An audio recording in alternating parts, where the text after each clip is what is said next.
A power play is taking place between Samsung and Verizon over the Note 7.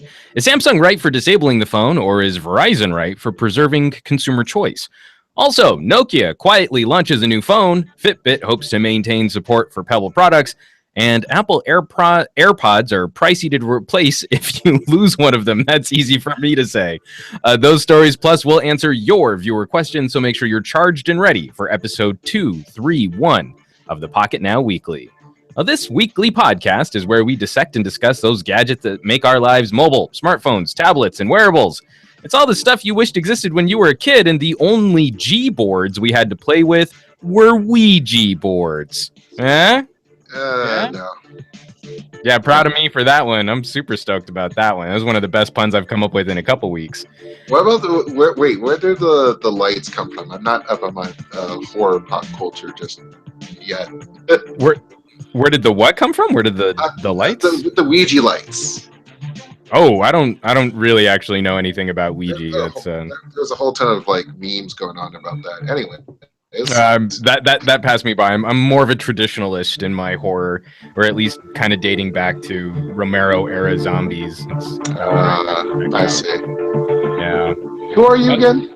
At some point, I'll go through my entire diatribe on sort of proto-vampire myths that then morphed into sort of the Revenant, which is sort of an Eastern European version of the zombies that we take for granted, even though they were proto-vampires, and how we're now kind of coming back around to some sort of notion of voodoo zombies.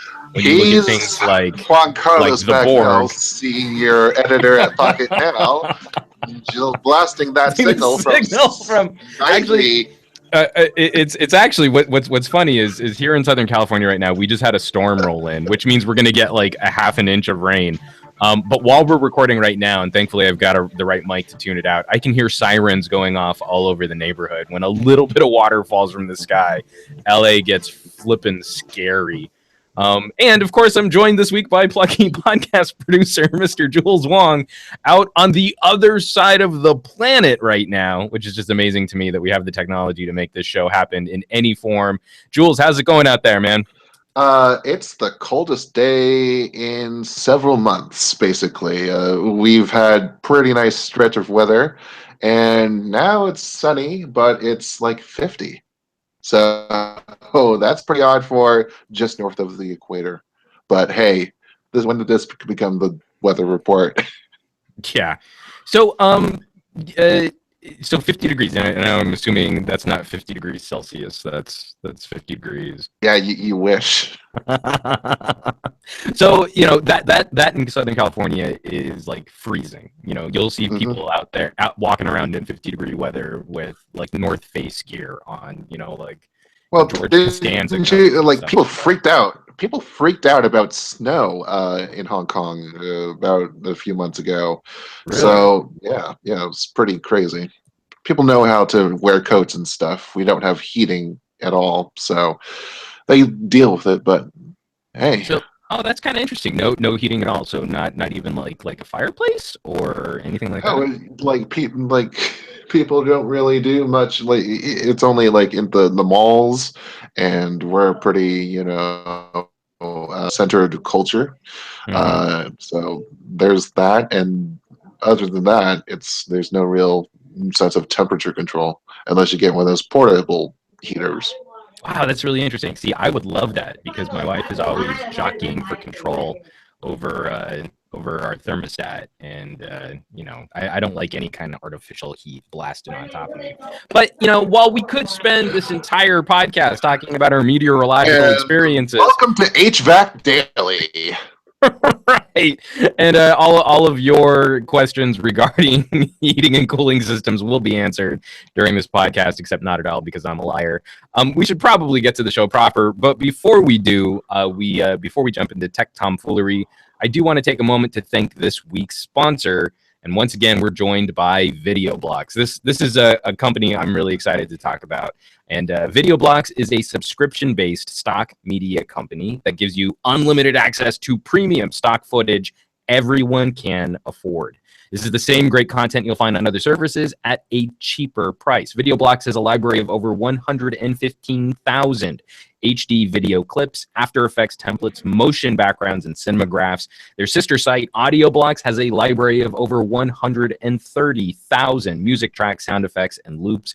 All of this is amazing content to help improve your videos and podcasts, and the VideoBlocks team is constantly adding new stuff to keep their library up to date. In fact, I just got an email from AudioBlocks telling us that they've uploaded, I think, something like 300 or 400 new music tracks and loops for us to check out.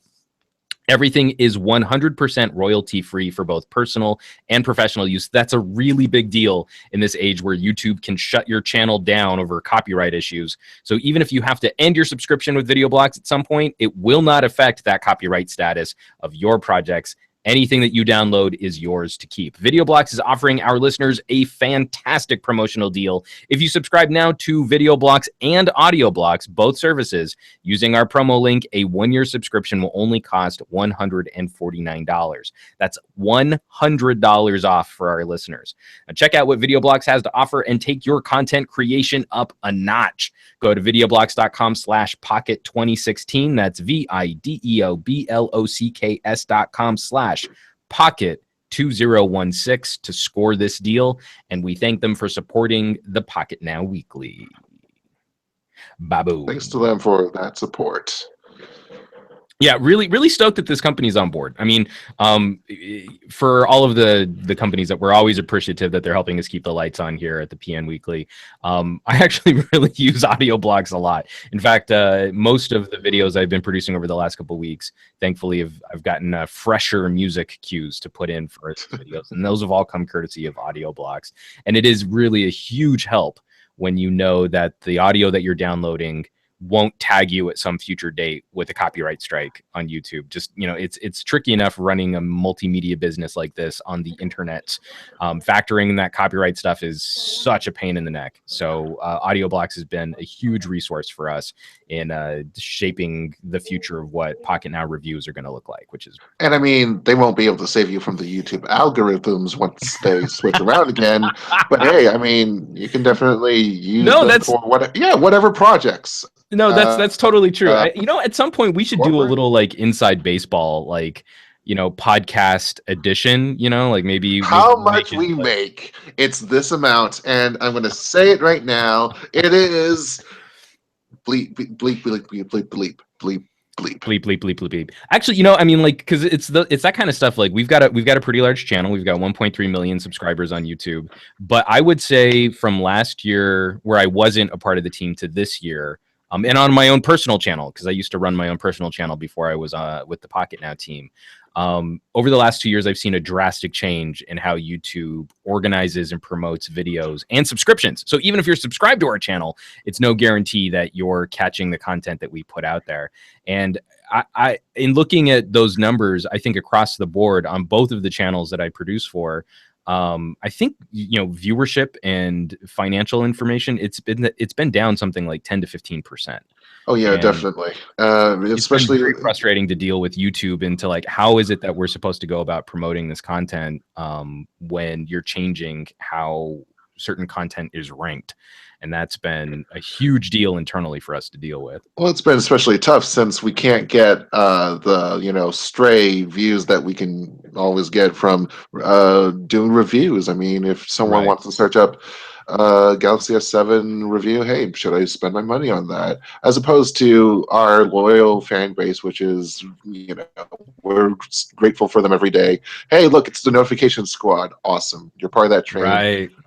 But it's like, I haven't looked at my, at our digits at all. So I don't know how many non-subscription viewers we're getting and what those trends are. So I think it would be kind of interesting, at some point, to do not just to talk about our metrics and complain about how YouTube's pulling or moving the goalposts on us, but also just how stuff gets produced, what our team is like. I'd really like to do some personality-driven stuff. Not to make it like The Office, where we're all talking single camera, but I think it could be kind of fun just to take an inside look at because we run a really small team here, and yet we're producing quite a bit of content considering. Yeah, we buy the meat wholesale. We also the herbs are organic. And then I've got a casings. victory garden on my new balcony, so those herbs are going to be fresh to death. And all that, like we have the latest in sausage making technology. So So after we're done with our HVAC discussion, and we'll do the cooking section of this podcast. But before we get to the technology version of this podcast, or the tech segment, we've got some dancing poodles after the break. Mr. Wong, would you be so kind as to explain to our viewers how they can get in contact with us for the show? That's been way too long of a week. So here we go. If you want to get in on the conversation and join in on the fun while we're doing this live, it's to about 1 a.m. on the East Coast of the United States, but it's afternoon and everywhere else basically beyond that. You can join in by hopping into Twitter and checking out the PN Weekly hashtag. There you'll find fellow comrades talking about the same things that we're talking about, and we'll be dipping in to discuss your points as well through a podcast. If you cannot make it live, well, do write us in at podcast@pocketnow.com and make sure that whatever thoughts you have to let out of the day, just let them out. Send them to us, and we'll be glad to answer them on our later segment.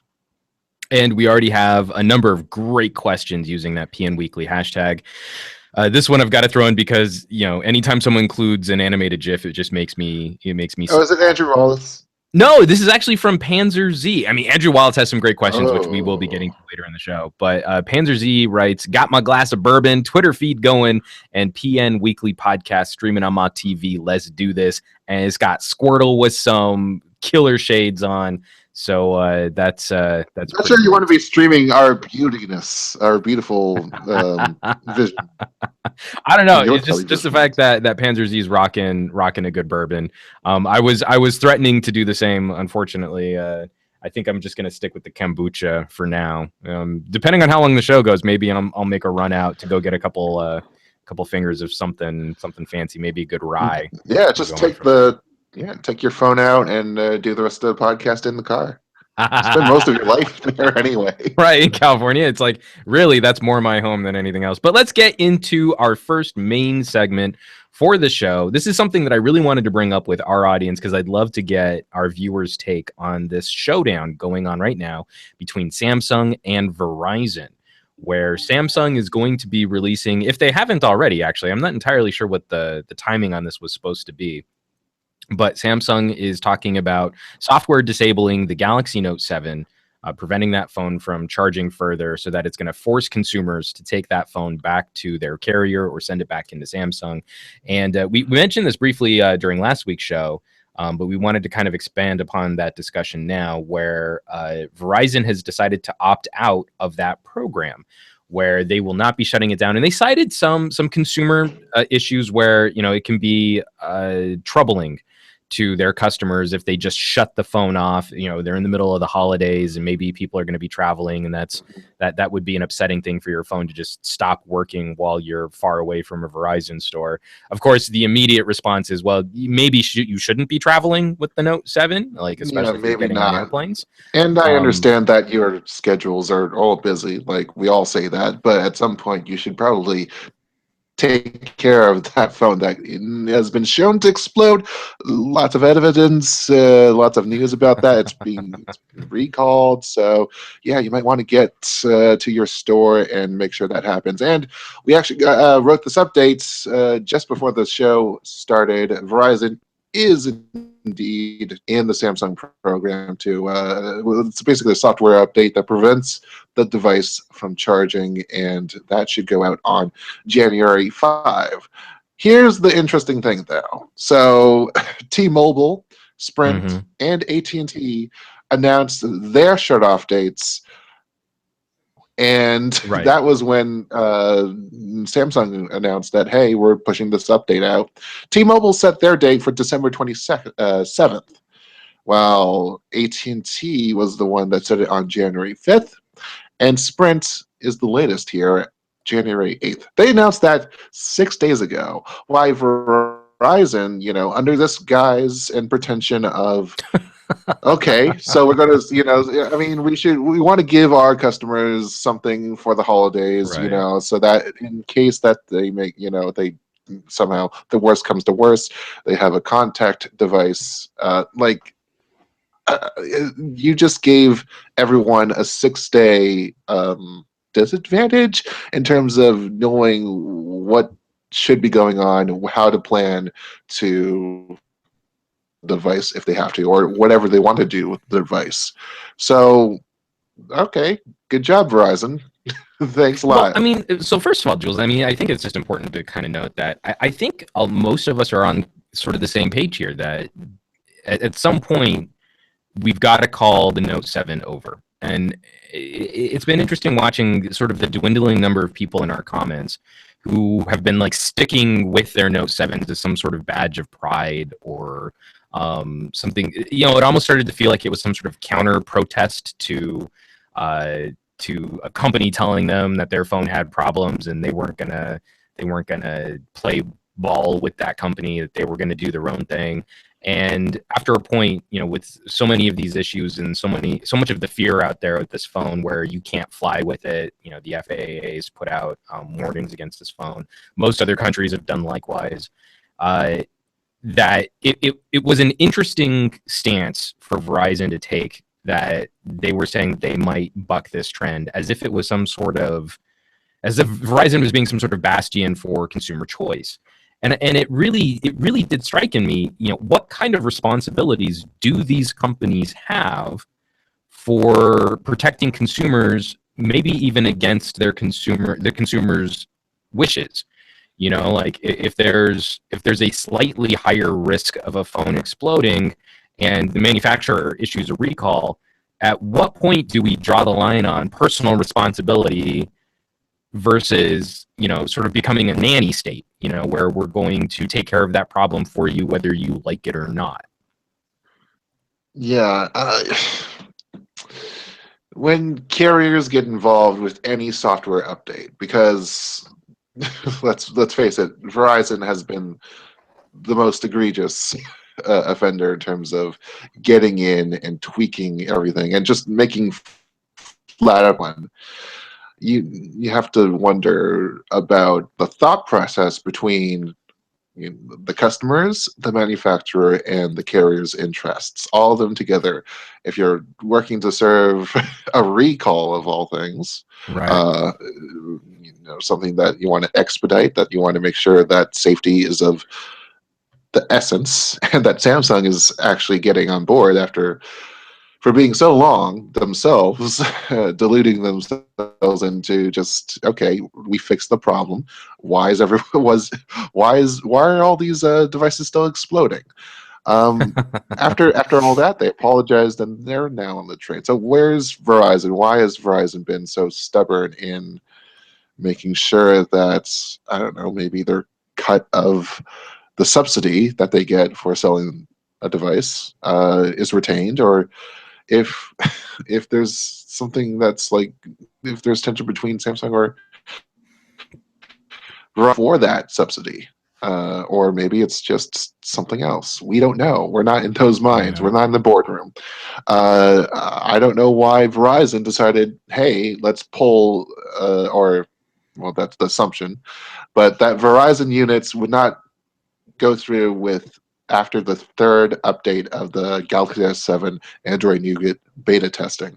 That was a disappointment for many people. Yeah. They also tweaked the Note 7's settings interface so that it was not the interface that was provided from Samsung unlocked.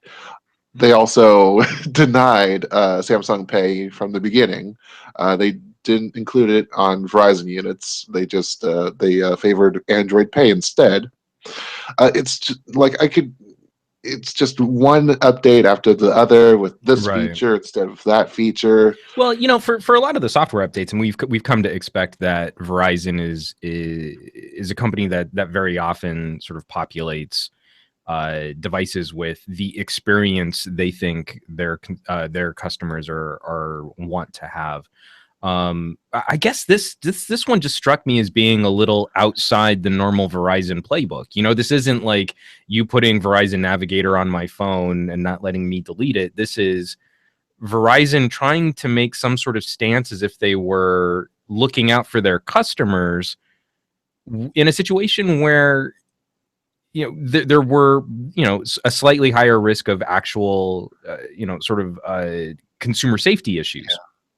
And that to me just struck me odd, where Verizon would take that stance. And then ultimately, I mean, you know, back to your point, now with every other carrier on board, and with Samsung basically taking, you know, any unlocked phones off the market as well, it leaves Verizon sort of, you know, actionless. You know, like they can't really be the only carrier to let consumers still keep using the Note 7 in the United States. And ultimately, all it did was take a couple extra days of planning away from the consumers who would eventually have to go and swap their phones out anyway. Yeah. Those kinds of moves, I mean, like, again, when you set up your business to be so solitary or so walled garden-y, even from that kind of corporate perspective on your device layout strategy, like what's happening with the Note 7, I think all it does is serve to give you sort of a warped perspective of how you're interacting with your customers, and ultimately it does to the disservice of your customers. You know, when people complain about Android phones running laggy or having too much bloat or not having as much storage as advertised, and then you look at the influence from the carrier versus what you would get from an unlocked device, and you can kind of point to those as instances where, okay, well, that's actually working against what consumers expect from the manufacturer, that the carrier is getting this involved. Now we have an issue where the carrier delayed a week of a conversation where they should have been instructing their consumers, their customers, to bring these phones back in because they're going to be dead in January. Now, if anyone was planning on travel, this is something they could have handled last week. Well, now we're in the middle of New Year's, you know, festivities, and that's going to mess them up probably just as bad, if not worse. Yeah. So, well, I really want to be vindictive about this, and you know, you can already tell by my tone that I have, and I guess you know, if it, you know, maybe there are some things that I should retract, but I just, you know, this is stuff that is, you know, life and it can be life and death, literally, and it can also be. It's also like hundreds and hundreds of dollars multiplied by thousands and thousands of units, which I also get. But well, but I also have to believe that ultimately, you know, going the long way around, not the most ideal situation for Verizon, but ultimately all of that's going to be coming back down on Samsung. You know, where they might have to move monies and units around creatively, for a couple weeks. I can't see any situation where Samsung's not getting stuck with that bill. I mean, Samsung has been on its own apology tour to carriers, you know, just making sure that, you know, we're sorry that we gave you a defective product, and we're sorry that we couldn't assure all this stuff. Like, they're taking the biggest hit out of all this, and Verizon doesn't necessarily have much to lose here, given especially that, you know, Samsung's brand has not been tarnished really. We haven't had anything about carrier brands being negatively affected by this recall. No. So, like, lots of people don't even know that the recall happened, which is okay. That's media landscape for you in 2016. Yeah, I can't see any situation where the carriers come out looking like the bad guys. Again, the Samsung brand is going to be tarnished because everyone's going to link Galaxy with explosions. Doesn't matter if it's a Galaxy S or a Galaxy Note. I mean, so many consumers just saying Samsung's blow up. And it's every opportunity for the carriers to swoop in and be the people that or be the face of the solution for customers, right? So it's a bummer, and I'm sure it's got to be frustrating if you work at like a carrier store, if you're at AT&T, T-Mobile, Sprint, Verizon, and you've got angry people in your face. But that's an opportunity for that company to come out looking like roses, like, hey, we're all in this together, we're frustrated too, we're upset too, we really liked this phone. Yeah, every person behind the counter has to have some kind of patter like that going on right now for the people that are coming in.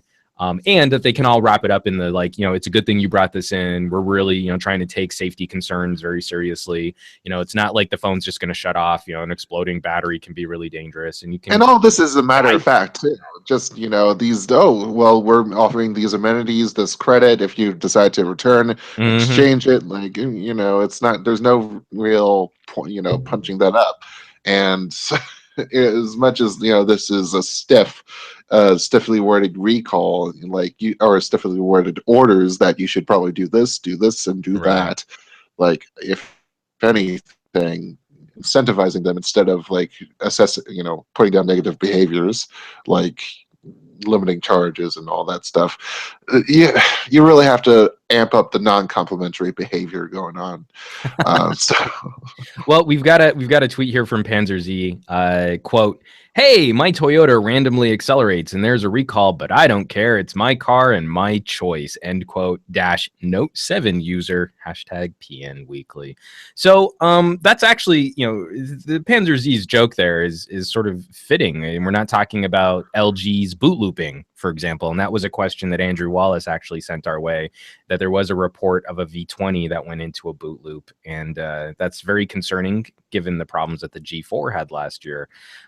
If we start seeing newer Samsung, LG phones cropping up with that issue, again, pointing out the main difference though is an LG which boot loops is frustrating and upsetting, and again, an opportunity where LG probably should have stepped up QA, and they need to be able to respond to that. But it's a little bit different than when we're talking about a phone potentially exploding. Yeah. So, that to me is like the big question of this podcast, and one that I'd love to see some comments on from people who are streaming this, watching this on YouTube, or you can drop us a comment on pocketnow.com, or you can hit us up on Twitter with the PN Weekly hashtag.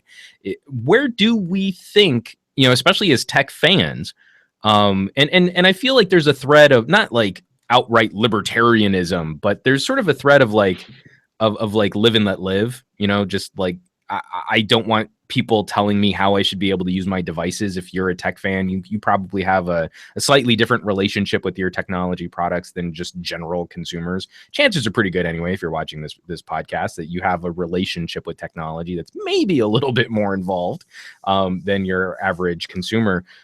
What are your thoughts? Where do we feel like companies should be drawing the line on certain types of use? And do we feel that there could be any potential abuse moving into the future if a company gets a little too heavy-handed? Maybe a product is being used in a way that the company didn't entirely envision. Is that an issue we might fear eventually, someone shutting something down like that? We just recently saw some security concerns over Evernote's most recent update, where in the terms of service, it seems like your content on Evernote is accessible to employees at Evernote. That I'm sure was an unintended consequence of some legalese and how they were going to protect certain pieces of data from traveling over their network.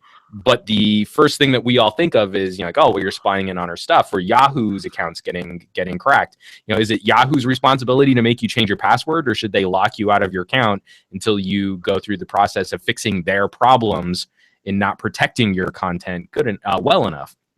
And those are the kinds of like heady political questions that I always kind of like grind late at night. If someone really wants to keep using the Note 7, should we allow them to? Or do we all as a community say, hey, you're being kind of douchey. Maybe you should just turn it in. This isn't just, is the NSA looking into my nudes? This is what was going on. And this is not even, to bring it back to mobile, this is not even, okay, so we've let go control of the HD2. Now, forget about it. And then everyone goes ahead and just starts robbing the heck. Right. This is, we didn't even get to the point where I believe the Note 7 got a running start with all the robbing, or even then, if there's some start, developers agreed that we should probably let this thing go and not have to force. Here's the thing: is that I think what's being lost in all this is, okay, we've sent out a software update that basically be the kill switch to every phone out there. And we can kill our phones at any time. That's See, now you're feeling me, Jules, because if we have the capabilities to protect consumers when it comes to something like exploding batteries, and we have an infrastructure where we can flip that switch and we start developing better tools. I mean, like, there's this brilliant consumer protection argument in making a phone a paperweight, right? My phone was stolen. I pushed a button. No one's ever going to be able to use that device ever again. I think that's an amazing deterrent to people stealing smartphones. Like, if it turns into a brick and you can't use it, there's no resale value there, right? And I think Apple does a really good job of implementing features like that tied to your Apple ID. I think Android manufacturers are getting a little bit better about not only protecting the data on your device and letting you wipe it, but then also getting you to that sort of mutually assured destruction point where it's not as economically viable to go through the criminal activity of stealing a phone when there might not be any economic payoff. I think that's a benefit. But that also comes with the drawback of having a giant kill switch on your phone. Oh, yeah, that too. And that's assumed that, the data on the device is valuable as Right. as opposed to petty theft where you're just selling a Note 7 out on the market. So, hey. But I'm gonna reach out to my buddy TK Bay. He was on the podcast a couple months ago, and he does a lot of work with XDA. I'll be really curious to see if anyone was starting to cut up Galaxy Note 7 ROMs, and if those ROMs will help a phone survive past this update. Because that, to me, would be the last sort of chink in this strategy, is if people can go out and flash their own ROM on the Note 7 to bypass what Samsung might send out as a kill switch. I'll be really curious to see if anyone manages to kind of get something like that up and running. Just as the final middle finger to Samsung and their carriers, I'm keeping my Note 7 because I'm free and liberty. Live free or die. Yeah. This is one last tweet from @Tommy using the PN Weekly hashtag. What it is with the relatively unique case of the Note 7, owners should just let it go and move on. And I think a lot of us are kind of in that boat too. It's going to be a sad era in mobile phone history, a phone that had so much potential and so much promise. But you know what? We also have other things to talk about on this podcast. Yeah, I think it's time to kick it up. I think we should just let it go, turn away, and slam the door. I don't care what they're going to say. So here's the thing. I'm gonna try and make this promise to viewers out there that with 2016 ending will also be the ending of me ever needing to feel like I need to talk about the Note 7 ever again.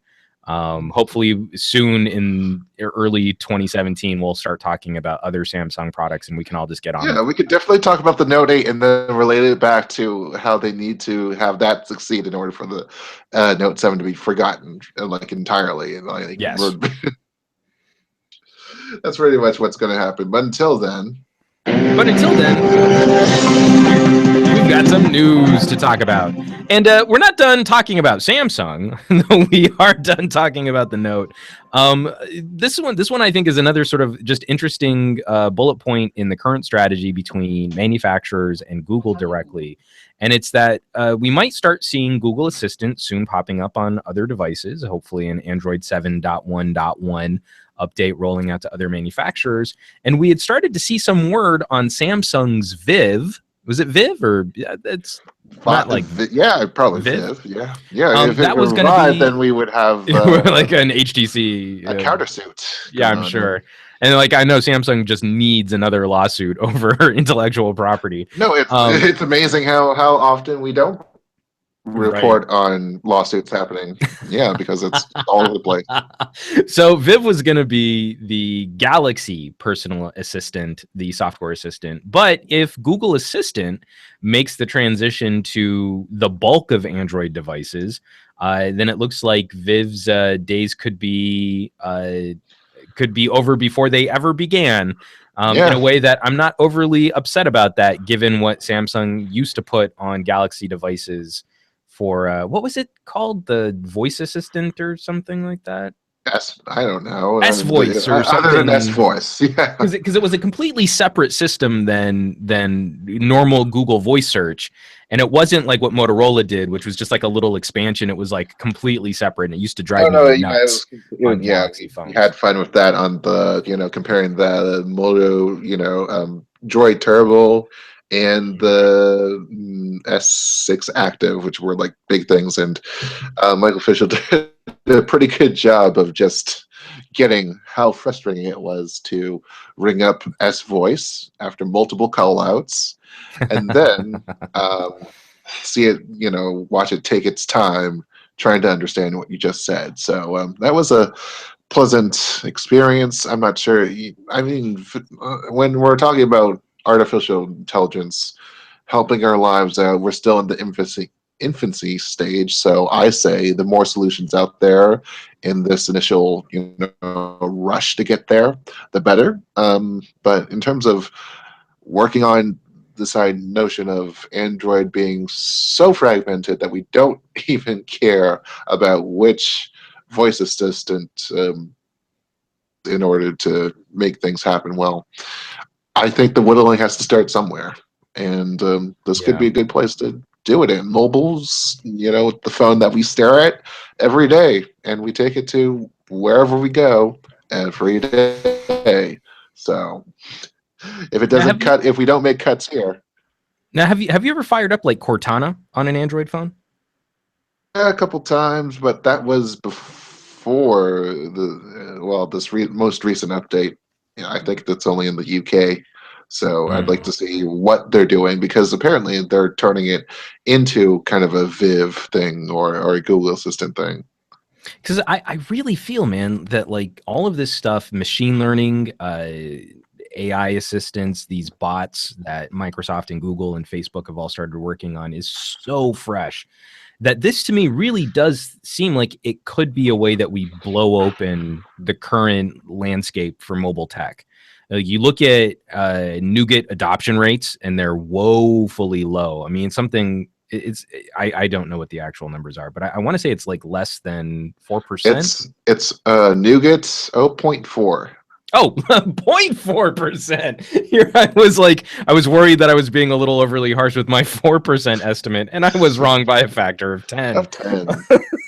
So with Nougat being so low, and with Google seemingly fine with the notion of temporarily fragmenting their own operating system landscape, giving the Pixel something that won't be on competing devices for a while yet, I feel there's so much opportunity for another company to walk into this space and really change up how users look at apps and services. How our viewers look at apps and services. No, totally. Because I'm sort of an advocate for wrecking the current app model. I think when I have an AI butler on my phone, there are so many fewer apps that I need to interact with directly, and more, I'm going for the web services and the data in the web services that's relevant to me, and I'll let the AI go and filter that stuff out for me, as opposed to me touching a little square and waiting for results to pop up. Like if I want to find a good restaurant, I don't want to look up Google Maps for Zagat reviews and then go to Yelp and see those reviews and then try and make a decision. I want to be able to say, hey, IBM Watson, what's a good pad thai place around me? Or what's a good empanada restaurant near me? And then let it tell me if there's anything nearby that's worth checking out. Like that to me is a much more valuable interaction. If we're really going to go to this like Star Trek talk to your computer kind of era of computing. Yeah, I mean, if we're not going to go to like talk to, there are cases where you don't want to talk to them. Like, I fell in love with that IO piece where it was just Android. There was app parsing, I think it might have been called, and it was just delivering parts of an app, of a full app when it's needed. Excited about that. Yeah, definitely. Just click a link and you'll just know, okay, open this app and then deliver this part of the app, this video, and or this like product page and the checkout as you need it. So it's intelligent enough to just bring in just the part you need, and it doesn't save on. I mean, it saves on just having an app in there, and I'm just it can't come soon enough. Yeah, is no, what I I'm, was I'm saying. I'm ready to try and play with something like that, but I want to play with it in a very global sense. You know, I want more of the phone. So this is like why I'm kind of torn on the Viv issue. Is that I'm actually kind of fine if Samsung wants to walk out of this space if it was just going to be another app on my phone that could kind of replicate some of the functionality of Google Assistant. And where I think that there's this opportunity to really shake up even what Google's doing, because Assistant isn't, I mean, like Android is still this core operating system and Assistant is built into that. Whereas I feel like for us to get to that AI point where we're really just verbally or through text communicating colloquially and casually with a computer and getting meaningful data back, that more of the operating system needs to be built around the notion of that style of interaction rather than just sort of stapling it to, you know, the search, the way that we search on the phone. You know, like it's I long press the home key and now I get a search prompt. I think more of the phone needs to be built sort of backwards off of that notion, to really kind of disrupt how we currently use our phones. I mean, definitely. I mean, we could see an eventual split in how we compute between, professionals and consumers, where consumers ask their AI what's going on, and professionals that make all that stuff happen and load it in and whatnot. So again, we're talking years into the future, but if this could, I don't know. Viv didn't get much of much of a rap for us because it just Well, didn't. there It was wasn't. nothing to play with, first of all. There was nothing to play with. There's all the best that we could find out was, they have characters named Bixby and Kestel or something, and like that's it. They weren't actively promoting it along the way. Weren't leaving breadcrumb trails for this. Like if it was that important, you do what LG does and Right. and go pre-release everything 5 weeks in advance and Much too many of our chagrin. yeah. Is that the right? I don't think I pluralized that Much correctly. to our chagrin. Much our, yeah, that's probably what I meant to say. Yeah. We'll go with that instead. More Samsung news. Real quick before we get into there, this is from @RenaChan. Just sort of an interesting idea. Using the PN Weekly hashtag on Twitter. In my opinion, it won't be long before we see mainstream Google-free Android phones. Developers can just get their apps to other stores and ready. I don't know what that Now, is. what do you mean by mainstream? Because in China, that's the mainstream already, and most Right. of the services that are being provided in terms of paying, in terms of communications, in terms of just all the nitty gritty stuff, even content media to go as far as that. Mm-hmm. That's already happening in China. That's already happening with Right. Tencent services and everything that's going on there. Now, will we be able to build? It's definitely possible to build infrastructure around all these things, but I don't think that a marketplace strong enough or willing enough to coalesce around any one of them to be able to make sure that there's an ecosystem behind it and that people get into it. And especially because it's not for nothing that the Communist Party likes to make sure that they're favoring in-house domestic Right. I developments. was going So to say like, whoa, we're about to get political here, but no, I mean, I totally see that point. And basically, all what we're saying for North Americans is that it's highly unlikely that we'll see a Fire Phone 2. Is basically the main takeaway from that. And in fact, that's funny is that you brought that up at the same time that @Panzer Z writes, those are already here. They're the Chinese only Android phones. yeah. But You know, it's much more than that, though. Like Well, but services, though. Too. again, you look at Samsung has an I think Samsung has an opportunity with Tizen. I think IBM has an opportunity to do something crazy server side while delivering a consumer experience. They have They've to been do so both at the same time. focused on the business end, the medical end. They've got this really great property, and so few companies seem interested in trying to deliver a consumer solution around some of those ideas. I say, in That order to me for would it to be be successful, we'd have to walk, talk, and chew gum, also rub our tummies and pat our heads.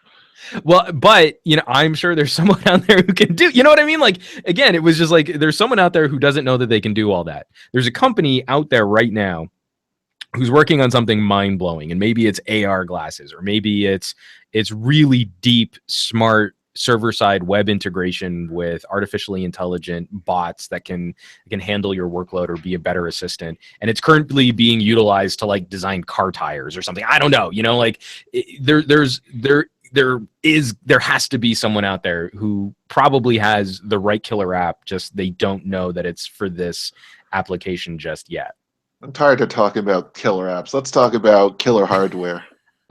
Or hardware which maybe isn't that killer. I don't know. Could be.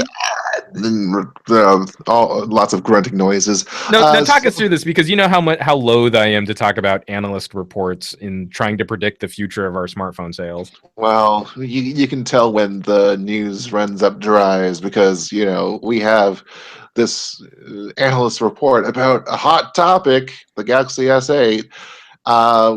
Previous rumors have pointed to the 5.7-inch and 6.2-inch versions. It's probably going to be Galaxy S8, Galaxy S8 Plus. Both of them will feature dual curved screens, edge screens, and no flat version, and very little bezel as well. So you can. The only way that you can really make that a usable product in the hand is through software blocking and all that, and that's not really ideal, I'd say. So what's going on with that? Where is the demand for that? Well, turns out that at least one industrial analyst person in Korea says that, quote, there appears to be no high demand for dual-edge screens because some still find them inconvenient because they mistakenly touch the sides of the smartphones. The utility of a bezel-less display does not seem that much higher for small, portable smartphones compared to televisions. So televisions, you're not touching those things. You have a remote for that. Whereas, well, maybe foldable smartphones, like those are pretty useful. Like if you want to maximize usage, go for it. You have places to touch where it might not negatively impact performance and usage. I'm still not convinced about the Edge. I found it incredibly difficult to use use it as a camera. Just holding and making sure that I'm hitting the volume buttons and not the screen. Oh, I hit the screen. It's focused on the top thing. And why is it focusing on the top thing? Or even just that, like for me, because I didn't get to spend a lot of time with the Galaxy S7 Edge, and I obviously spent no time with the Note 7. But from my experiences using the S6 Edge Plus, the camera one really did get to me, where it wasn't so much that it was like focusing where the pad of my finger was rolling over the edge of the screen. It was just that the phone was registering that as contact. So when I would go to touch where I wanted to focus, the phone's screen already seemed to be occupied. Like I couldn't get it to focus on it. And then I would shift my grip and then, oh, look, I can focus. But I would have to hold the phone on this tiny little angled rail that would run along the sides of the phone. And this analyst, I mean, like what they're talking about in terms of motivating consumer responses, I don't know that I can disagree with. I again, as another question that I'd love to put out to our audience, does the look of a curved screen, a nearly wraparound style screen, really motivate a purchasing decision? Or is it just something that looks kind of cool, but you're getting the phone for other reasons, or more utilitarian reasons, or just more emotional reasons? Like I need a new phone, it's flashy, and I'm going to get it. We actually did a Twitter poll on this, and out of nearly 2,500 votes, it was a 3-2, just give me my phone, I want to use it kind of thing. And, some people argued that maybe the question could have used better wording, not so pejorative one side to the other. We do like to load our polls. If you check out the camera video that we just put out there, I maybe was disparaging to one group of people who might have voted in that poll, but I couldn't help it. It was sort of fun, and That John Garrett's comment over here, that looks like a nightmare of a phone right there. yeah. It's basically all screen curves everywhere, and yeah, I don't imagine putting my hands on that anytime soon, whether in reality or in fiction. Well, and it just okay. So I don't want to sound like old man Miggy, because I do actually value when companies take design risks, when we see design evolution. I'm really keyed up on what makes a premium device premium. You've been playing with so many amazing mid-rangers, and I've been getting asked way more about my Honor 8 than I've had, any kind of experiences using my V20. I pull this phone out in public and everyone's it's just another big phone. I pull this phone out in public and people actually will take the time to stop me and ask me what case I have on my iPhone. Yeah. I mean, like that's interesting. I find that to be a very interesting consumer behavior. It's great. It's great design. It's not function design. It's not design of function. It's not, Right. 99% invisible. Right. Well, and to me, this also kind of lands like to get kind of silly. You watch a sci-fi film, and people have like transparent phones. The last episode of Weeds takes place in the future, and everyone has clear phones. Or the new MythBusters, what is it? The White Rabbit project on Netflix, and they have all of these horrible, just super hokey, pre-recorded like reaction sequences where they're explaining part of the myth, but they're all watching them on these transparent displays, where in real life that the Mythbusters crew is just standing looking at a blank piece of glass. That's funny. It's so terrible. Why do we do that? So I look at something like curved and wraparound screens as something that looks just stupid cool. And I want to celebrate that as design, but I want to put it on a pedestal and I want to light it under museum lighting, and I never want to touch it or take it outside with me on a busy day where I'm going to be getting in and out of my car and trying to juggle a 1-year-old while doing something one-handed on my phone. I never want that to happen. So I'm always curious what other people's experiences are, because obviously my perspective is very singular. No, I mean, I want a Utah teapot that can show off images, on it, and just like look at it like that, and just hold it, pour out my tea, and that's the best function, multifunctionality of a device ever. And we do have 2 comments immediately. This was like the fastest I've ever gotten tweets on this. Good job, guys. Using the PN Weekly hashtag from Rena Chan. It looks cool. It's useless. And on the S7 Edge, it's annoying when I'm carrying no case. I wanted the Edge because of the extra battery size. I think a lot of people were in that same boat where the battery was a bigger deal than the wraparound screen. And then from Abhishek92, the majority of people who are hardcore users would rather prefer a robust design over a fragile, pretty design. And I'm definitely in that camp. Out of all of the phones that Samsung put out this year, I'm absolutely listing the S7 Active at the top of my list, and still super bummed that that's still an AT&T exclusive for people overseas. I think the European version of that phone would go over huge. And that you can't even judge books by their covers, because at least according to several experiences, they've had battery implosions as well as water seepage. Yeah, no. I mean, so I would also definitely caution the S7 Edge isn't. I mean, the S7 Active. Sorry, the S7 Active doesn't seem to be as durable as the S6 Active was, but compared to an all glass phone, I can hold on to the S7 Active better than I can hold on to an S7. So that to me, just like it's got the bigger battery, it's easier to hold on to. It hasn't exploded on me. Maybe I'm now like one of those douchey Note 7 users. But overall, I would still put that up as my favorite variant of the year from Samsung. Well, at least we don't have to figure out what Viv is doing or what the Note 7 will be doing ever again, I guess. This one we still have to figure out. This one has a future ahead of it. So, well, I'll be really curious to see, because there were also a couple other things too. We put out I mentioned it before, but we put out a dual cameras explained video, just going over the different variations on why some phones have 2 camera sensors instead of just one, and what the difference is between Huawei, Apple, and LG, because they all have slightly different takes on this notion. And it's one of those things we've been pointing to some rumors where maybe Samsung might be getting into the dual camera game. Now it looks like Samsung might be walking away from any potential experiments there. Maybe not a bad idea if they're just focusing on the core phone experience and making sure the phone is as well engineered as they can make it.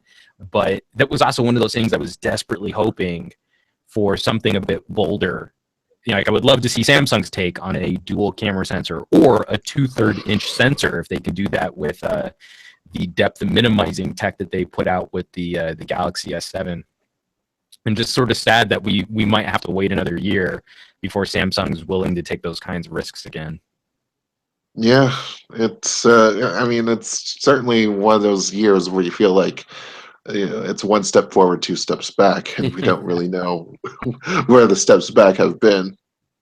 Yeah, well, I mean, that's all just going to be pure speculation too. I'm really hoping that we see something like a Note 7 with a Note 8, sorry, with a 2/3 inch camera sensor would be so sick. Anyway, no, I want a Note 7 with a 2/3 inch sensor so that I can explode. It will never happen ever. No, but you could just gut a Lumia 1020 and just staple it onto the back. But I think we can rightfully move on from Samsung and talk about another company that quietly is releasing a phone that North Americans will never be able to buy. Yep, it's called the Nokia 150, and hooray for HMD Global, the Finnish company that has been licensed the Nokia brand for mobile purposes. It's so hard to get out that I can't even think about it. And yeah, it's this little candy bar kind of thing with T9 and function keys and a little polycarbonate shell and a 2.4-inch vibrant QVGA display. Whoa, QVGA! That's amazing. Yeah, what's 200 times 300 again?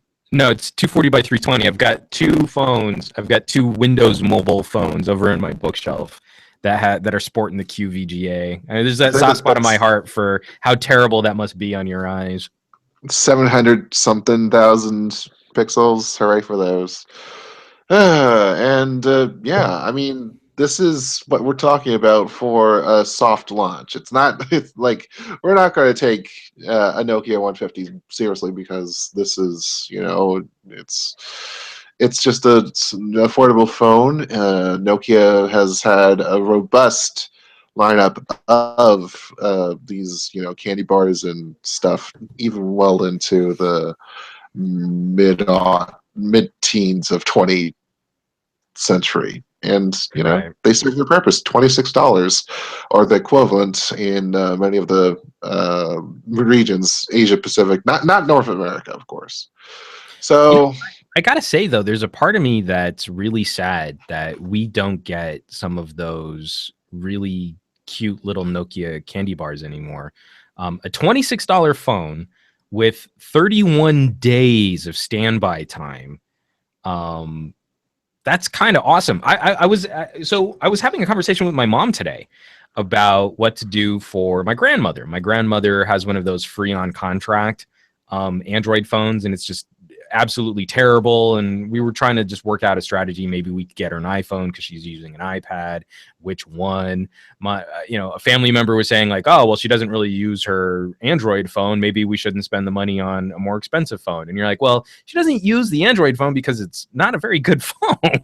Not because I don't think if she can use her iPad and she could FaceTime. And so with this huge family debate, but ultimately we're also talking about my grandfather, and he's just so intimidated by smartphones. We really want to get him a phone that can talk and text, as simple a device as possible.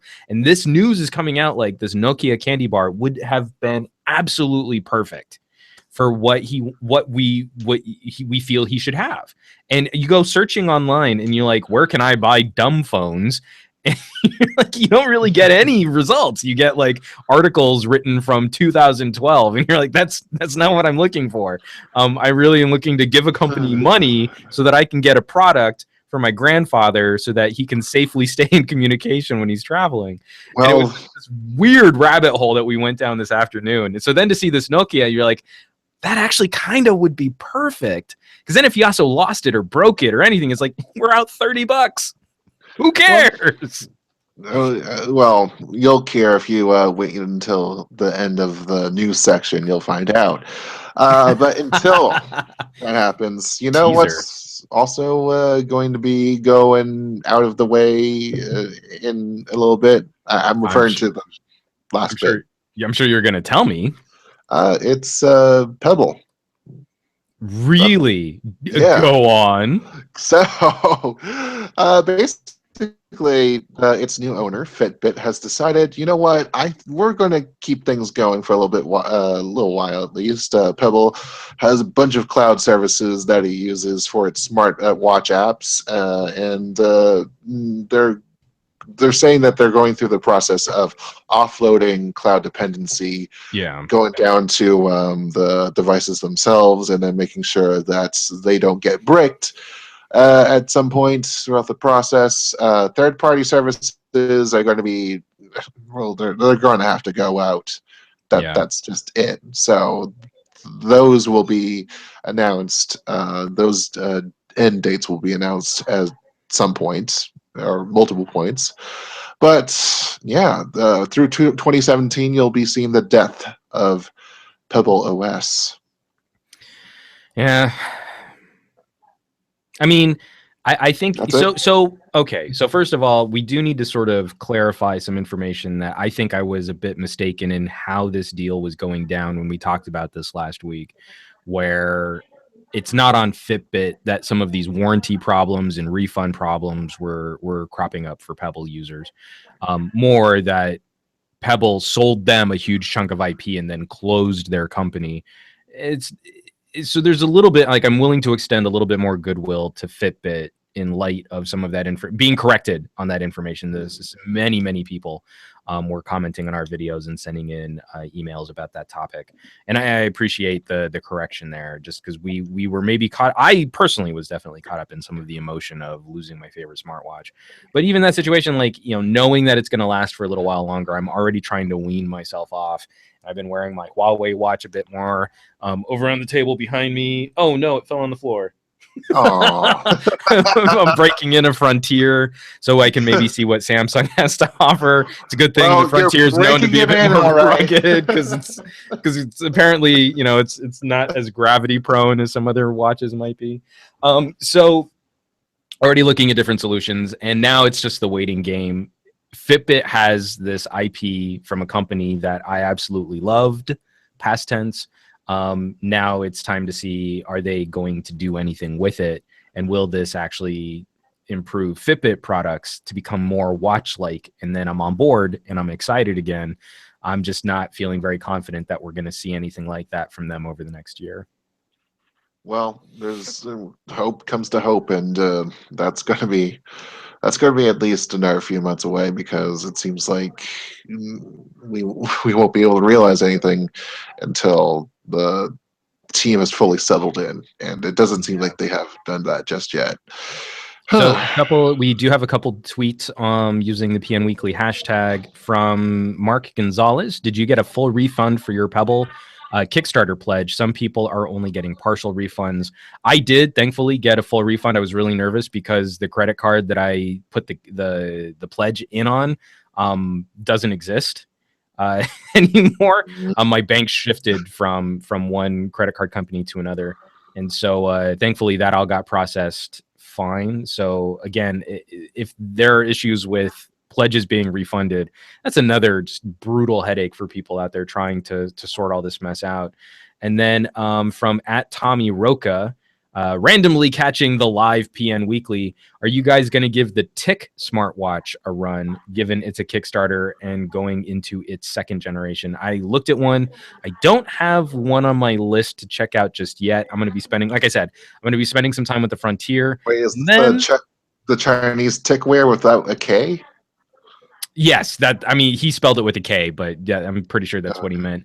And then I'm also hoping to maybe also, if our pals over at Huawei could maybe consider throwing us a Huawei Fit as a spiritual successor to the Pebble. That could maybe be a good solution for some of us out there. And then I'm also reaching out to some folks over at the Fossil Group to hopefully get a Skagen, either a Skagen or one of the Fossil hybrid watches. Again, looking for something that can really maximize battery life. And I'm hoping we can find a good fit for folks out there looking to shop their options. Well, speaking of shopping options, how about those carriers, huh? What do they do when they can't All right, sell a phone? this is such a plucky story, and go into the story because there's something I'm very excited about the potential for a carrier disrupting their business model like this. Yeah. So this may be the disruption of carriers selling phones and going through the whole subsidy thing. So T-Mobile has not been happy about Verizon being the only one stuck on this. Yeah, it's a Verizon exclusive. It's a Verizon exclusive. No other carrier gets the Pixel. You can't use a Pixel anywhere. It's only on Verizon. You can't buy it anywhere else. Don't yell at me, Jules. It's only on Verizon. So, what you gonna do? What you gonna do then? If you're just T-Mobile has been very, very angrily going for the jugular on this by telling people to free their pixels, become part of the resistance, and topple the government, overthrow it. I love this quasi-communist Marxist art that they've got for smartphone sale. It's so funny.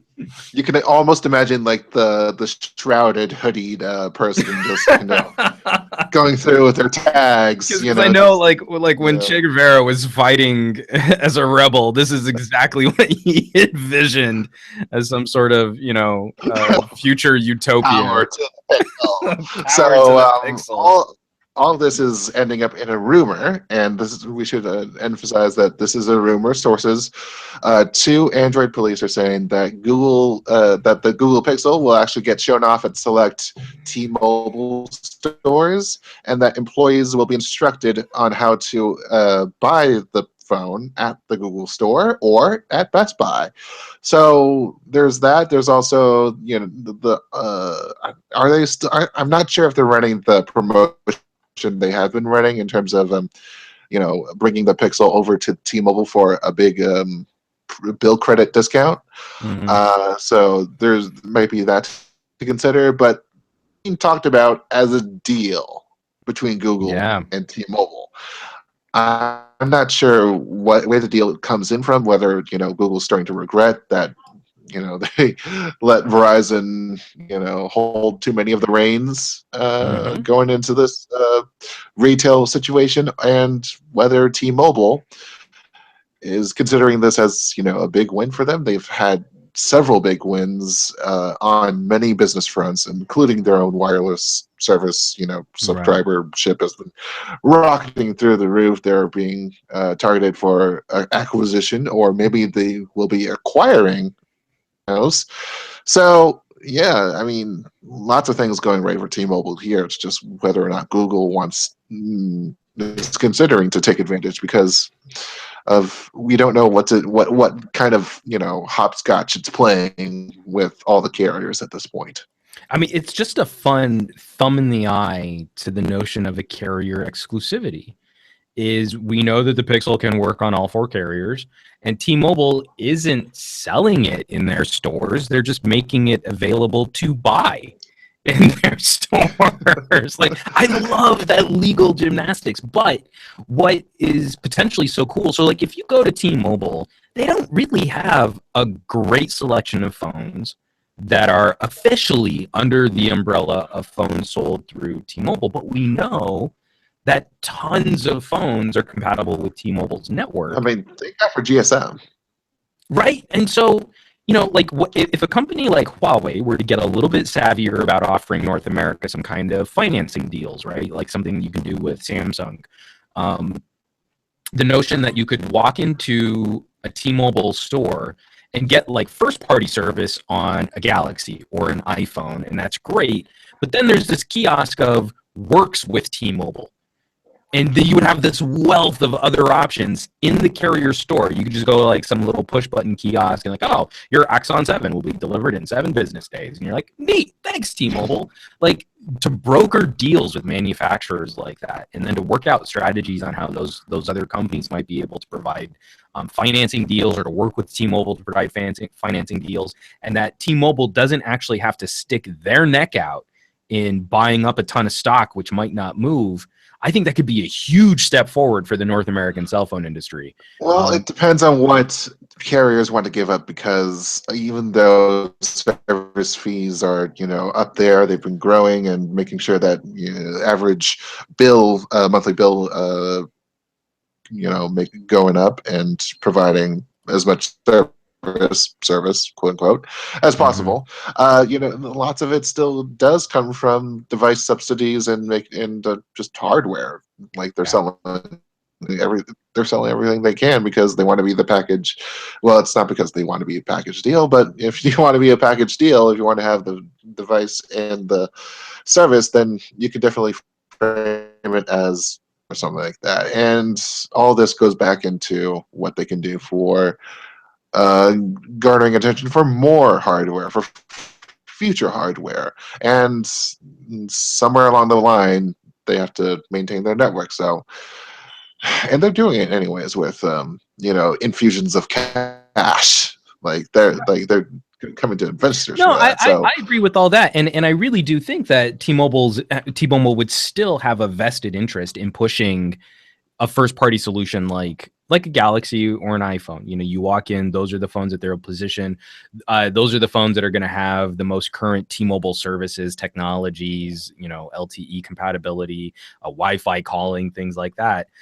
But in bringing Pixel onto their network, that to me could represent a very small step towards just a little more flexibility, where you could walk into a T-Mobile store, you could walk into an AT&T store. Way less likely you'll be able to walk into a Sprint store and do this. Not until everything is rolled over to LTE, at least. And say, well, these are great phone options, but what if I want an Oppo? What if I want a Echo? Those phones do still need to work on those carriers. It's not like AT&T can prevent a manufacturer, unless something is just horrifically wrong with that phone. They still need to get certifications, but they can't just outright say yes, yes, yes, no, yes, yes. That still has to be something. If it supports the right bands, it needs to be able to play ball in that network. And so, obviously there would be some sort of consumer relationship where they're saying oh, this won't have Wi-Fi calling, but if you want this, it's got great features, you can also get that. And here's an opportunity where you can buy it through this portal in a kiosk in our store. But if you want the full AT&T or you want the full T-Mobile experience, these are the phones that we fully outright support. If you get this other phone, you need to deal with that manufacturer for support. If you have a problem with this phone, you can come to us. But I think there will be consumers out there who would still be interested in at least checking out what some of those options might be. And that could be, again, baby steps towards opening up the North American market a little bit more. Does it kind of resemble a bit more what you get in Europe or the UK, where, phones aren't quite so precious when they're not coming directly from the carrier? You can take your phone, go do business with someone else, and be assured that your investment in that phone is going to follow you to another carrier.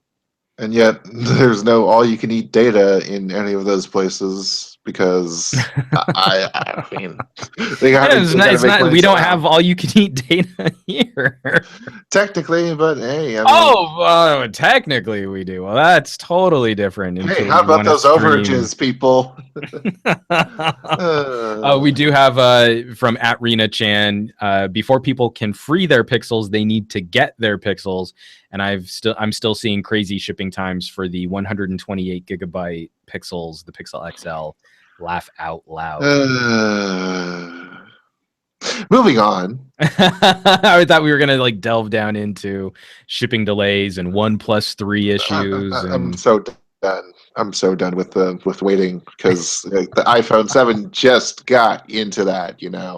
have it in a week territory, or have it pick it up Right. next tomorrow territory. So Well, but I mean, like, I just like laughed at the OnePlus 3. And like, they've got it's like a 6-week shipping delay on the OnePlus 3T, but then they're giving them out to YouTubers to give away in contests. And they're like, you should probably fulfill your orders before you're hooking yeah, people up with contests. yeah. How about hook us up with like, all right, 50,000 of them, and then we'll give them away. Or like, just fulfilling your sales. Yeah, Because I know there were people who were waiting out on OnePlus 3s and never really got their hands on those, and then they killed the phone to release the 3T, and now people are waiting all over again. Moving right along, something that you don't have to wait on. Well, I guess some of you do, because I haven't gotten the update yet. But Google Keyboard changing its name now across the board. We've got the Gboard. And do you think this is going to be just the nomenclature now more unified with what Google had to offer on iOS, right? It took a while to get iOS features on Android. So yeah, Google Keyboard is now Gboard, and we were sort of figuring, that maybe the reason why it took so long for them to move all these features, like, oh look, instant search, image keyboard, like that was a big feature of Android 7.1.1, which just got released. So yeah, that might have been stumbling block there. But there's just, lots of these features have already been here, like glide typing and gesture typing and emoji search, emoji bright halo. Oh, well, just a lot of emoji stuff, I guess. But, the big thing was, I guess, the image keyboard stuff, and Android 7.1.1 was, the big place where we could finally support that in apps. So nice. So that's pretty cool. All right, moving right along. We have another story here about foldable phones. Do it? You want me to do it? All right. Well, since we're talking about phones that fold, it's about the Galaxy X from Samsung that's supposed to come around in the future, or maybe not. Maybe they don't want to put out foldable phones in the future. I'm not sure why, but talk to the analysts on that one. We're talking about displays and display technology that may be used to display all the pictures on these phones, especially considering that they're supposed to bend and flex, and maybe you'll see image warping, and that's fun to deal with. But AMOLED, especially in the case of AMOLED, where it's just, we're sort of seeing parity now in terms of production costs of that. It's much better quality as they like to compare against LCD. Color, contrast, brightness can still be an issue for it, although I don't know. I mean, it's rare that we see LCDs just outright completely beating nicer AMOLED screens at this point. And, I'm not sure about the service light, but, because especially we're talking about flexible ones and ones that have to go through 100-point tests, to simulate years of use going in and out, in and out. So, yeah, LCD. Yeah, I know.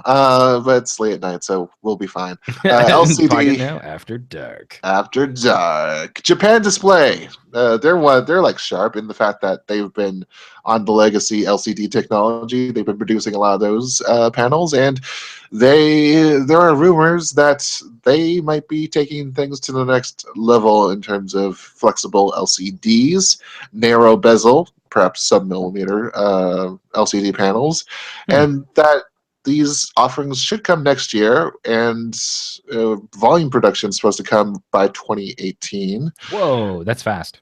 Yeah, so, or 2018, 2019-ish. But the main fact is that if you want to compete for multiple sources of components, you might want to consider flexible LCDs as well, alongside of AMOLED.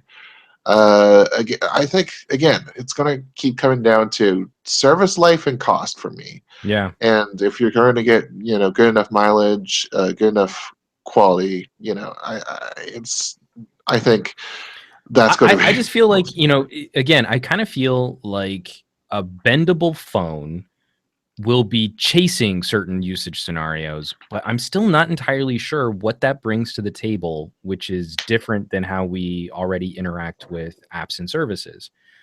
So, like I got to see some of the prototypes on Motorola and Lenovo with some of their bendable, like they like wrap around, become like a cuff. You can unfold them and they become a phone. I got to see that at Lenovo Tech World, and then again after we were done reviewing the Moto Z. And some of that stuff looks really cool, but at some point I'm still unfolding this thing to become a traditional phone to still use the same apps and services that I had before.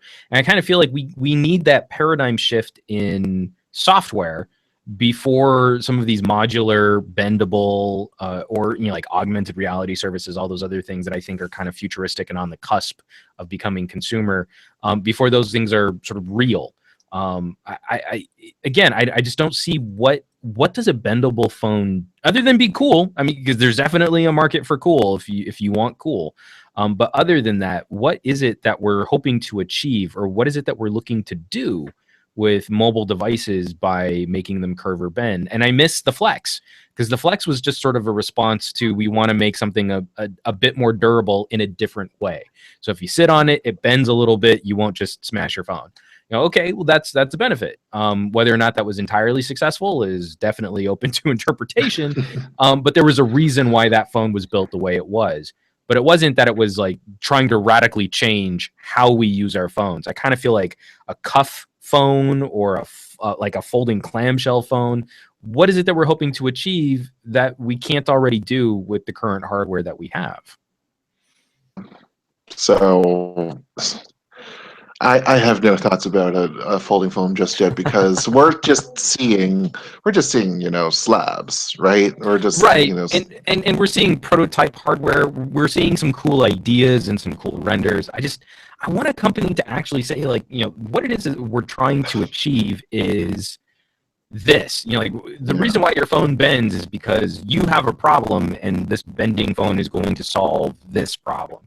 And I just want a company with a little more foresight, or I want a company that's trying to tackle an actual usability concern, not a company that's struggling to come up with something cool just because it's cool, and that's what they're hoping will motivate sales. Like, I'm having a harder and harder time sort of supporting any mentality like that, where I'm hoping this is not like, you can fold your phone and it will be pocketable again.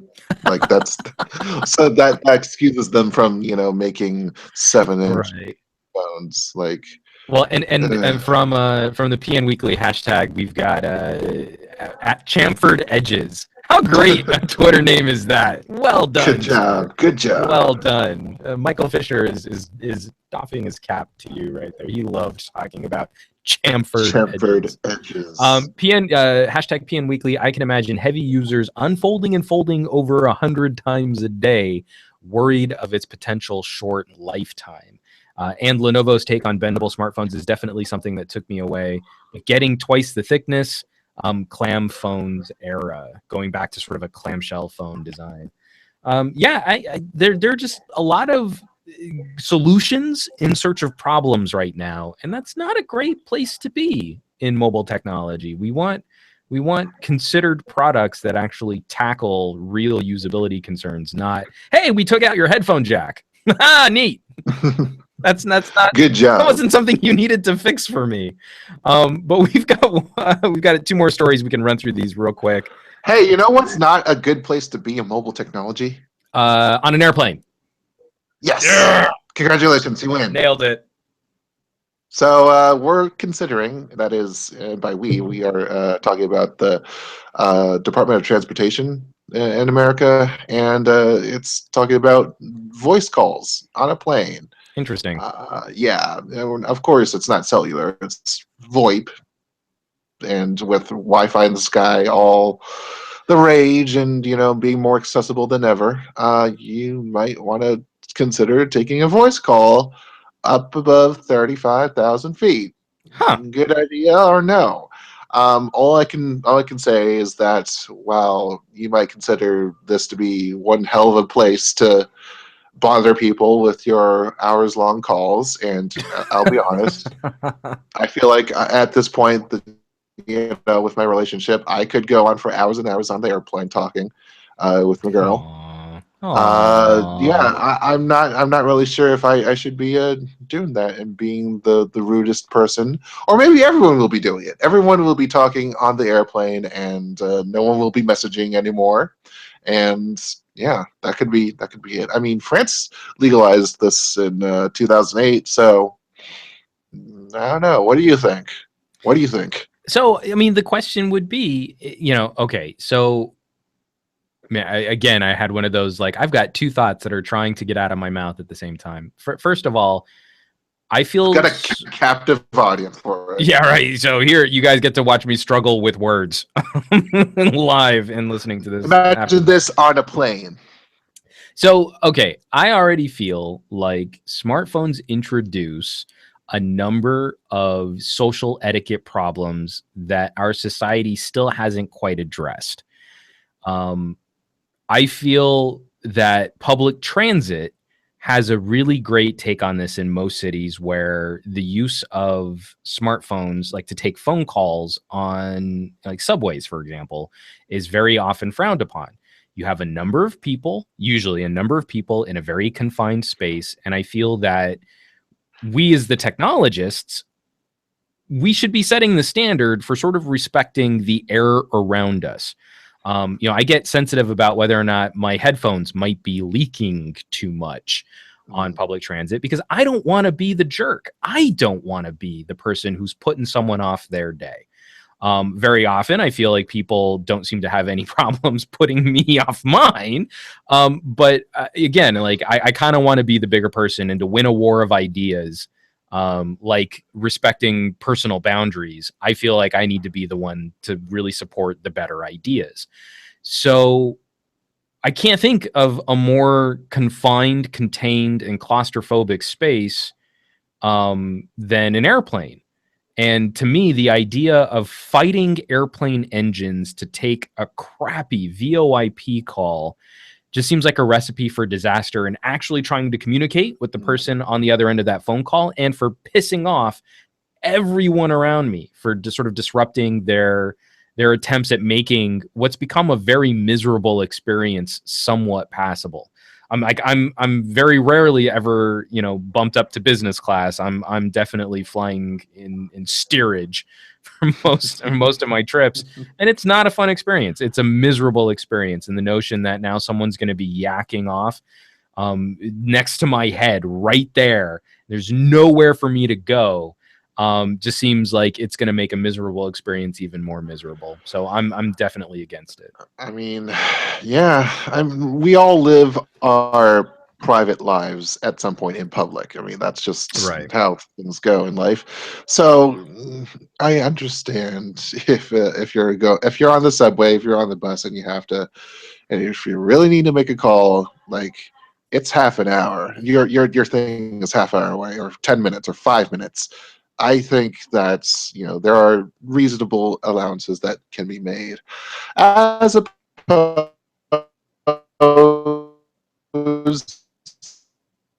to something. Well, just to look. Sure, fine, I get it. If we're talking, if we're Sure. talking about, yeah, well, okay. If we're talking about Boston to LA, Right. and it's we're taking all the way. We're like, if it's not like, if you're taking this in the middle of like Kansas, and it's like, okay, so you're hashing out a business deal, and you're hashing it out through I can't think of any other places, because flyover states, four corners of New Mexico and Nevada. Sure. And all that. We'll say Albuquerque. Yeah, sure. Albuquerque works. Albuquerque works. Yeah, that's no. Well, in Albuquerque works because it's the best Mexican food on the planet.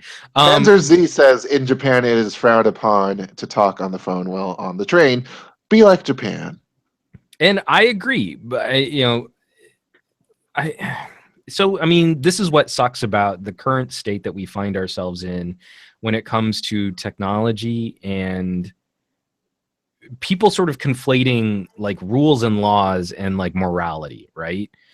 That if we open up this rule and we say, hey, you can take a voice over IP phone call on an airplane, then a bunch of people are just going to do it because they can. Not, just because you can doesn't mean that you need to, or you need to inconvenience other people around you. And I'm going to be the jerk who's upset that someone's like loudly talking on their phone right next to me. Before we, if I want to watch a movie and someone is playing with their phone in the movie theater, you're like, we all paid. I'm just trying to have a good time, and I got something into my phone. And you're like, no, you're the asshole. I'm the one who's trying to watch the movie here. You're the jerk.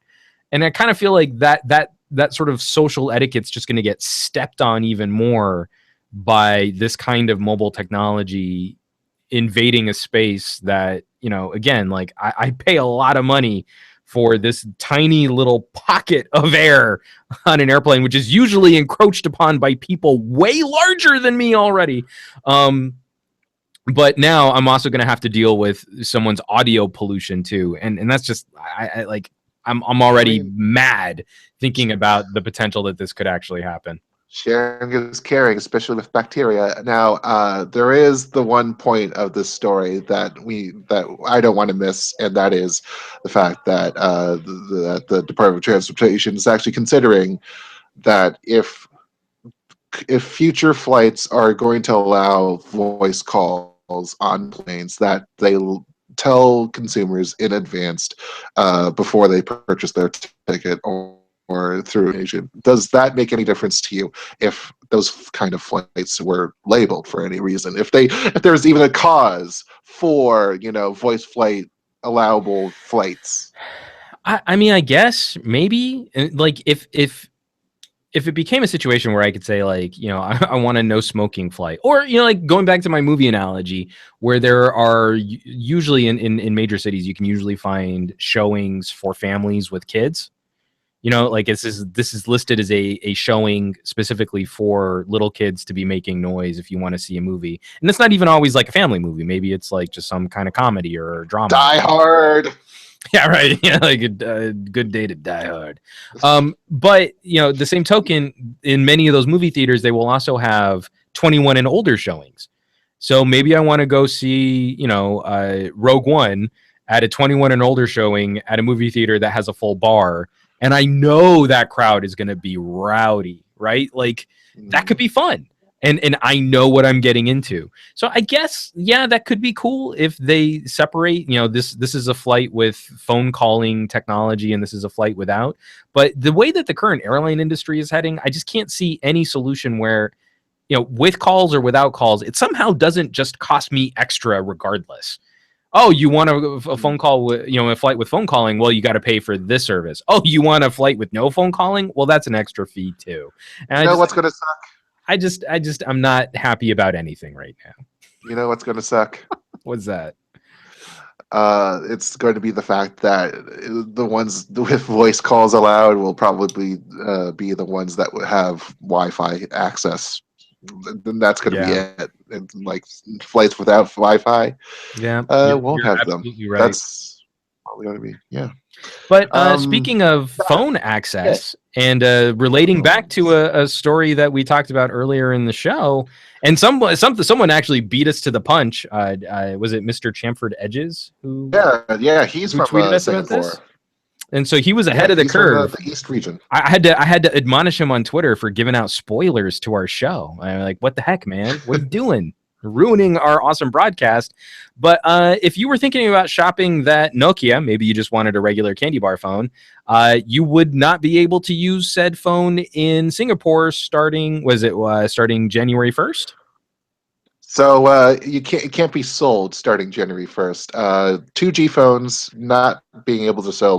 Retailers won't be able to sell them for domestic use. They can still export them, but in terms of for use in Singapore in the city, no way. And this is according to basically the regular later saying that it will also cooperate with operators to shut down their 2G towers by April 1. And the three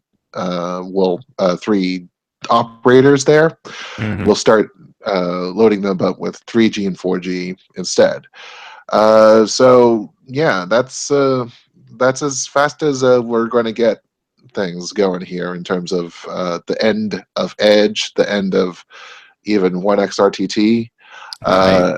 AT&T is planning on doing the same with Edge 2 by the end of this year. And, well, that is in contrast with T-Mobile. In fact, T-Mobile is capitalizing on the AT&T offering IoT service Mm. at a cheaper rate or carrying over service. And then, yeah. Wow. And any thoughts? That's Well, it. I think I just caught up to you. Sorry, like between your connection and my connection, everything just sort of Okay. slowed down for a second. So I think I was just a half step behind you there. Yeah. So first of all, just exciting because we've got a number of communities around the world that are now well into 3G territory, where a couple of years they weren't. A couple of years ago they weren't. We're seeing an emergence more of LTE in more areas starting to catch up. So yeah, I think Singapore might be a little ahead of the curve, but the notion of killing off 2G is really compelling, especially for a smaller country. It's something that I really hope that we can push a little faster on with American carriers, getting us sort of properly into a more LTE-driven market here. Especially with the frequencies that we use for a lot of signal there, sort of giving a little bit more of that spectrum to some of the faster technologies as we start toying with potential 5G services over the next couple of years. But yeah, there is something like just that notion of like I kind of have this great pervasive phone call ability on 2G, and just as long as we're able to kind of keep that going, because there are so many areas here in Los Angeles where if I don't have LTE on a Verizon phone, that phone is utterly useless. It falls back to some kind of CDMA, but it doesn't really exist. It's connected to something that you can't really use. Or like Yeah, on yeah. Sprint, like I was doing the Bolt review, and I was okay. So first of all, I got to give Sprint some respect for actually having a halfway accurate coverage map. So there's this like heat map where you can get their new LTE plus, and it's so like leopard spotty. And they're actually kind of honest. I was war driving, just trying to find where I was getting like faster data, faster downloads, and it really was like on their map, 2 blocks to the next 2 blocks, you would have like a 50 megabit download to like a 2 megabit download, and their coverage map was actually pretty representative of where some of those changes were. Just driving around Burbank, like wow fast, wow slow, wow fast. It was nuts. It was crazy, but I was like, wow, they're actually being legit in trying Yeah. to properly communicate that with customers. So Yeah, well done. of course, it's sad that they can't just be able to use one shade over one swath of areas. But I mean, yeah, they're getting there. They've been upping their game as well as T-Mobile has for the past few years. So, you just want to see that progress go further. And everyone's been harping on about their technologies for LTE, and Mm-hmm. it's in all the hullabaloo about that, we kind of miss out that it's the 2G and 3G are sort of the bridges, to say, well, maybe that's LTE is where most of the spectrum can't say things spectrum is for now. Right. But there's always been that backup, and I don't think that's been taken care of or No. Oh no, not has at all. existed. And especially as data is driving the future, right? Phone calling is becoming one of the least used services on our mobile pocket computers for all of the different interactions that we have out there. And so talking on the phone is just going to become another part of the spectrum pie. It's not like I have a phone, I make phone calls on it, so I need reliable phone calling technology everywhere I go. Now I need reliable data, and my phone call can become a part of that data and that data pipe. Also from at Rena Chan in the Netherlands, they will kill 3G, but keep 2G for compatibility with phones for elderly and other devices like card machines. So that actually could be an interesting or a compelling solution. Like, you're still offering some kind of low-level 2G service in areas where it makes sense, but you're just no longer offering direct consumer solutions utilizing that 2G connection anymore moving forward. So that's why all the ATM card machines I've had are just horribly slow. Well, that and they're all like full of card skimmers, so it takes like 10 times longer as the skimmer like sort of interrupts. I don't know. You've basically given your bank information to everyone out there now, and I feel bad for you. So my social security number is go on. But let's wrap up this show. This was another sort of mini topic that I wanted to spend just a little bit of time on, just because the show's running a little long already. But we got some final confirmation on AirPod warranty information, which I thought was just kind of interesting. So first of all, the ongoing saga of Apple AirPods has been very frustrating watching from the outside as someone who really had no intention of ever buying these in the first place. But they've been little pockets of orders that have been popping up. A couple of YouTubers have gotten them into review. I think Jaime is going to tackle them once he gets his hands on some.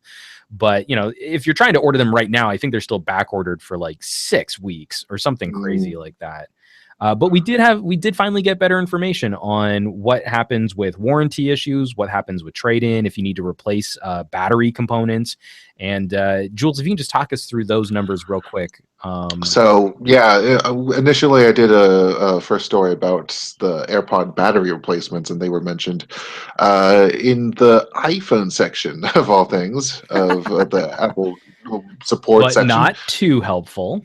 Yeah, really. AirPods will be free to their batteries, at least, because they have batteries, and it sucked to have those, life. They'll be replaceable for free if they're in warranty or with Apple Care, or out of warranty for $49. And I believe Jaime, our own Jaime Rivera, was able to follow up with a $69 replacement for if you have lost an AirPod.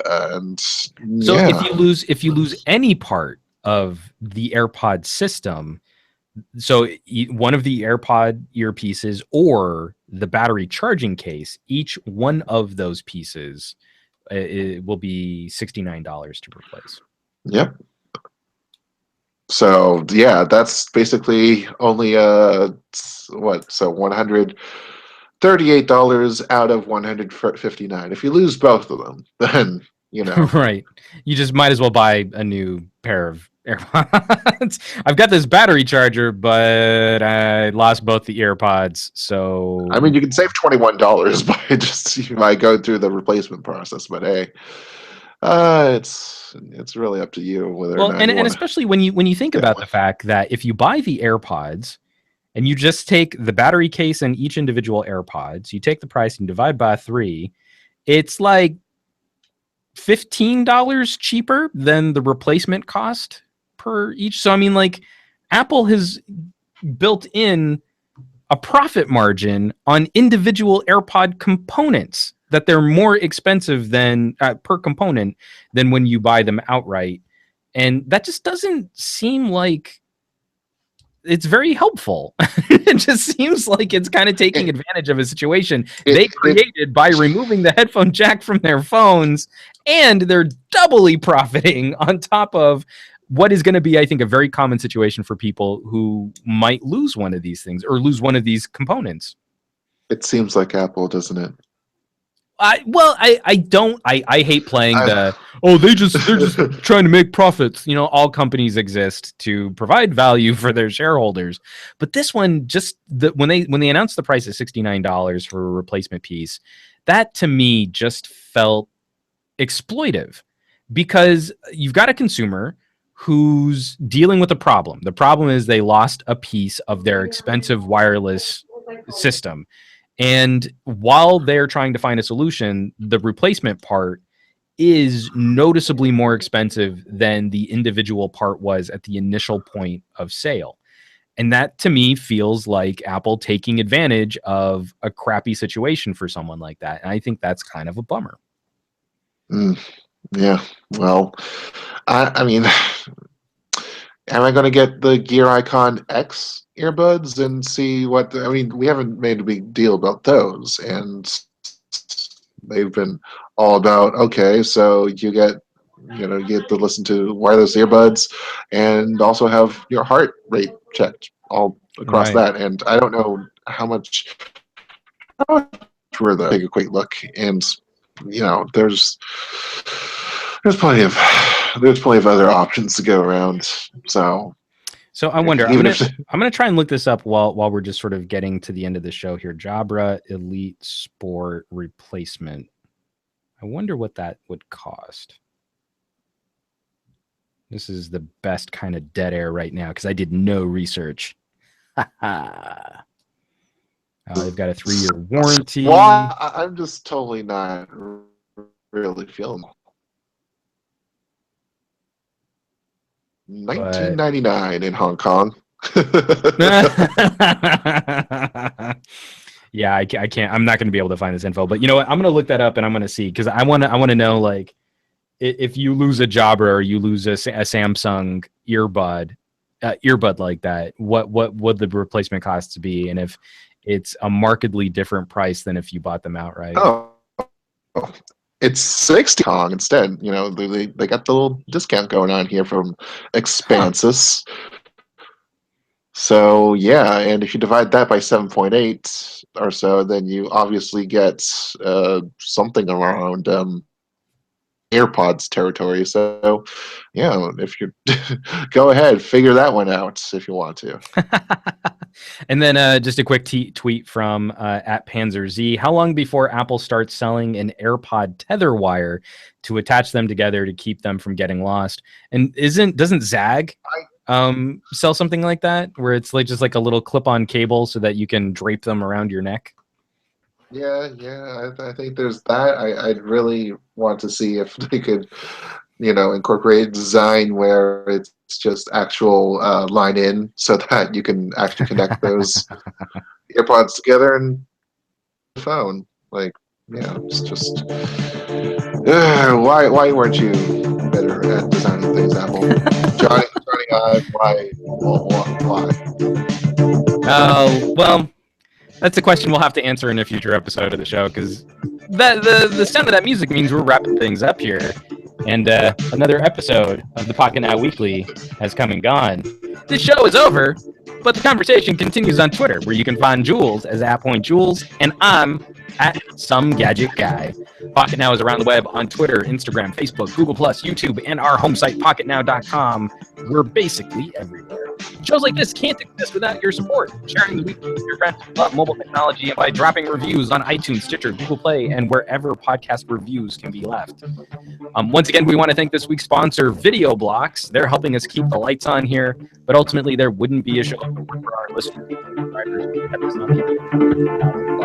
Many thanks to the folks who were in the live chat on the YouTube live stream. Saw some really funny stuff that I couldn't quite keep track of for this episode. And all of the people participating using the PN Weekly hashtag. We love you. We love you a lot. The Pocketnow Weekly will be back next week with all kinds of delicious technology goodness. So make sure you tune back in.